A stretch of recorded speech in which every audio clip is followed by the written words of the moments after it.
In this video, I'll be showing the best inside center for NBA 2K21 Next Gen. If you're new to the channel, my name is Lance Sessions. I'm the assistant coach from Avs Gaming. And on this channel, we go over competitive builds, tips, and tutorials.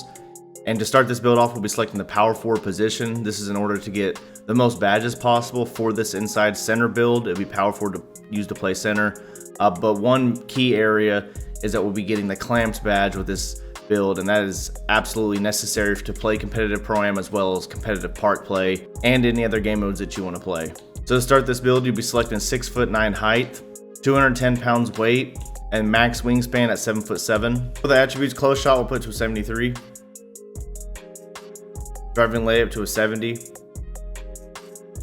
driving dunk to a 92, standing dunk to an 89. For shooting, now this will be built for competitive pro-am, so free throw to a 60. But if you don't play pro-am, just reallocate these free throws probably to more inside, maybe the close shot. Playmaking pass accuracy to a 65. Ball handling to a 49. Speed with ball to a 73. Interior defense to an 84. Perimeter defense to an 80. Steal to a 62, block to a 94, offensive rebound to a 95, defensive rebound to a 95, we'll max speed out, a 79, acceleration to a 76, we won't touch strength, vertical we're going to max out to an 86, and stamina we're going to put to a 90. So this is the best inside build. Now, just a few tidbits here. The only reason why we want 12 finishing badges is so we can get Hall of Fame Rise Up and Hall of Fame Posterizer, and then you can reallocate the rest to either, like a Fearless Finisher, you could do Heat Seeker, Highlight Film, there's a few other ones. So all these points are really just to get the Hall of Fame levels at the finishing, because mainly we just want the contact dunks. For shooting, of course, like I said, with free throw, if you don't play rec or pro-am, definitely take free throw off and add it in somewhere where you feel like, you could polish up the build. For playmaking, the reason why we want pass accuracy right at a 65 is we unlock the bullet passer badge, which is a must-have to play competitive pro-am. And rec, you got to have those quick passes. Speed with ball handling to get us some quick first step in there as an inside big when we do be able to catch some of the passes. So we want to be able to have quick first steps to dunk the ball. For the defensive, of course, we want to have max pretty much everything. Interior defense is a must-have to stop a lot of guards from dunking. Perimeter defense, we maxed out to actually get the clamps badge, which is going to be massive. And, if you get switched into a guard, especially with how easy it is for guards to score in this game, a clamps badge is a must-have on a big. Your steal, the level that it's at only is to unlock the interceptor badge. Other than that, you won't be really trying to spam for on-ball steals. This is just to get those lane steals. Block, we lowered it by 1 point in order to have enough for stamina, but this keeps you in the range to get Hall of Fame Intimidator. And of course, max rebounding. We want as max physicals as possible. Of course, 90 stamina, but you'll get your +4s, and you can also buy Gatorade Boost for Pro-Am, and so you'll have definitely plenty of stamina. But the max vertical is absolutely important for this build. A lot of other center builds, if they're shooters, we'll usually just leave the vertical at a 70 just to get some of the contact dunks, but with this one, you're going to be really out-rebounding a lot of other types of centers. So we'll move on to the next part.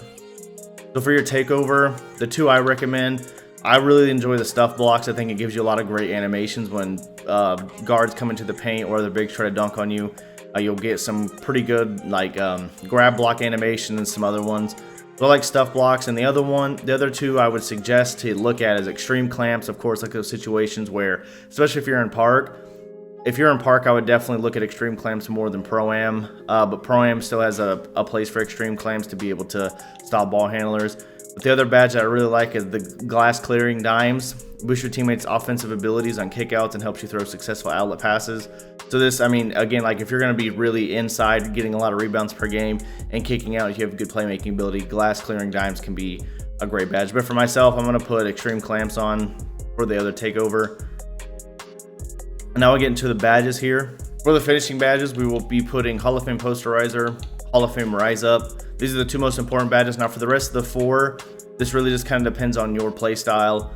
Heat Seeker, you can boost your own takeover. Highlight Film, you can boost your team's takeover. So you can add Heat Seeker, probably add in Bronze Lob City Finisher, or you can just go highlight Hall of Fame highlight film. But for me, I think Heat Seeker, improving my own, as well as Lob City Finisher. So this will be the best finishing badges. We do not get any shooting badges for this build. For playmaking badges, like I said, Bullet Passer is a must-have badge in Pro-Am or Rec.